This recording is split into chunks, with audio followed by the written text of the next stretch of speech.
అంతేగాని మీరు ఇంటికి వెళ్ళి ఇంట్లో పడుతున్న వాళ్ళకి మీరు 1200 కడితే మీకు ముక్కులు వస్తుంది బంగారం ఉంది అని చెప్పి తీసుకొస్తే మాత్రం ఈ కంపెనీ ఉండదు. మనం ఉంటాం మార్కెట్లో, మనం కూడా అది మార్కెట్లో మనం తిరగలేము. అది ఎందుకంటే మెయిన్ ఏంటంటే ఎవరైతే కష్టపడుతుందో వారికే పైసలు వస్తాయి. ఎవరైతే ఖచ్చితంగా దీని మీద ఆలోచన ఉంటుందో, ఖచ్చితంగా చేయగలరు నేను అనే ఆలోచన ఉన్న వ్యక్తి మాత్రమే మనకు అవసరం తప్ప కంపెనీకి కానీ ఎవరికైనా ఏ వర్క్ ఎక్కడైనా పని చేస్తేనే పైసలు వస్తాయి. అంతేగాని మీరు నేను 1200 అంతా మొహమాటానికి 1200 కట్టి ఆ భారం అంతా కట్టిన వ్యక్తి మీద వేస్తే కూడా అది కరెక్ట్ కాదు. దానివల్ల మనకు చెప్పుకోలేము. రేపు పొద్దున ఇక్కడ కూర్చొని మాట్లాడుకునే పరిస్థితి ఉండదు. కాబట్టి ఎవరికైతే పైసలు అవసరమో ఖచ్చితంగా నాకు డబ్బులు అవసరం, నేను చేయగలను. ఇందులో నేను ఈరోజు ఎవరైతే సీనియర్ డబ్బులు ఈ రకంగా తీసుకుంటారో నేను తీసుకోగలుగుతా అనే ఆలోచన ఎవరికి ఉంటుందో అలాంటి వ్యక్తులు మనకు అవసరం. ఎందుకంటే ఈ నెట్వర్క్ మార్కెటింగ్ ఎలాంటిదంటే ఇప్పుడు ఒక మనిషి అంటే మనం ఎక్కడ కూడా ఒక వ్యక్తి డబ్బు వస్తే పిలుచుకునే పరిస్థితి ఉండదు. అంటే ఏదన్నా లాభం వచ్చిందంటే మనము మన కుటుంబం నేనే తినాలనే ఆలోచనతో ఉంటాం. ఎక్కడైనా మనిషి అనే తత్వం అలాంటిది కదా. ఇక్కడ అలా కాదు. అంటే వచ్చిన డబ్బుని ప్రతి ఒక్కరం పంచుకుంటాం రా అని పిలుస్తున్నాం కాబట్టి ఇక్కడ మీకు మార్కెట్లో కొన్ని ఎదురు దెబ్బలు అయితే తగులుతుంటాయి. మీరు ఎదుగుతున్న కొద్దీ కొందరు ప్రతి ఒక్కరు ఇలాంటి ఎట్లా చెప్తారంటే మస్తు చూసినట్టు తప్ప వేరే మాటే రాదు.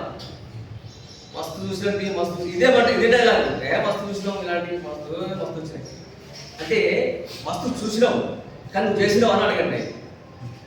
ఎవడైతే నీతో అంటాడో నువ్వు చూసినావు, నువ్వు చేసినావా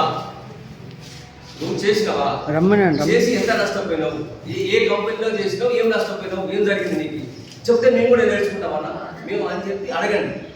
ప్రతి ఒక్కరు చెప్పింది దాంట్లో మైండ్లో పెట్టుకుంటే ఏమిటంటే అది మనకి నెగిటివ్ వచ్చేసి మనమేమో ముందుకు వెళ్ళలేము.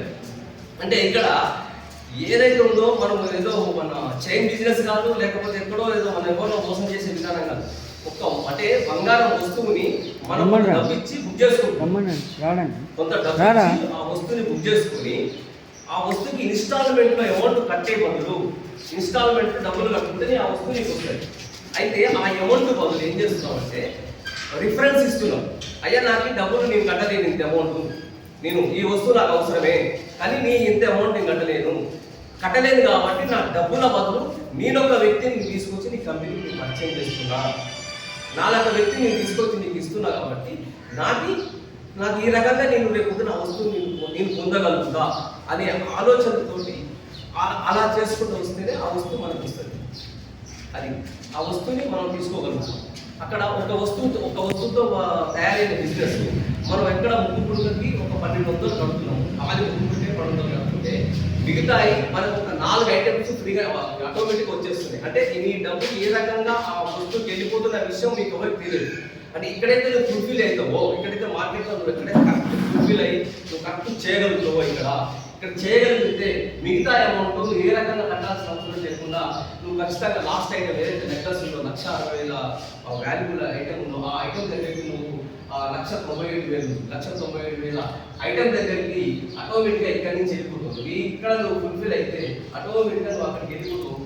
ఆడికి ఎలా వెళ్ళినావు కూడా నీకు తెలియదు. అక్కడికంటే ఏ రకంగా 1,97,000 ఐటమ్స్ నాకు ఎలా వస్తుందన్న విషయం కూడా తెలియకుండానే ఆటోమేటిక్గా వెళ్ళిపోతున్నావు. ఏంటి అంటే డూప్లికేషన్ చేసి అంటే ఒక వ్యక్తి ఏదైతే మన సీనియర్ ఏం చేస్తుందో, మా సీనియర్ ఏం చెప్తుందో, మనం ఎవరైతే క్లాసులో ఏం చెప్తున్నారో అదే విధానాన్ని తీసుకుపోయి మన మార్కెట్లో చెప్పగలిగితే, వాళ్ళు అడిగిన ప్రతి దానికి సమాధానం చెప్పగలిగితే ఎన్నో నెట్వర్క్ కంపెనీలు వచ్చినాయి. ఖచ్చితంగా ప్రతి చోట ఇది జరుగుతుంది. కాబట్టి ఇప్పుడు ప్రజెంట్ మార్కెట్లో కూడా చాలా మంది ఇబ్బంది పడే ఉన్నారంటే చాలా లక్షలు అమౌంట్ పెట్టింది. కాబట్టి ఇక్కడ నేను వ్యక్తిగతంగా ఏంటంటే ఒక 1,200 రూపాయలతోటి మనం ఇది స్టార్ట్ చేస్తే మనం మార్కెట్లో ఉన్నాం కాబట్టి 10 మందికి మనం అవకాశాన్ని కల్పిస్తాం. ఆలోచనతో మేము వచ్చినాం ఇక్కడికి. మేము ఎందుకంటే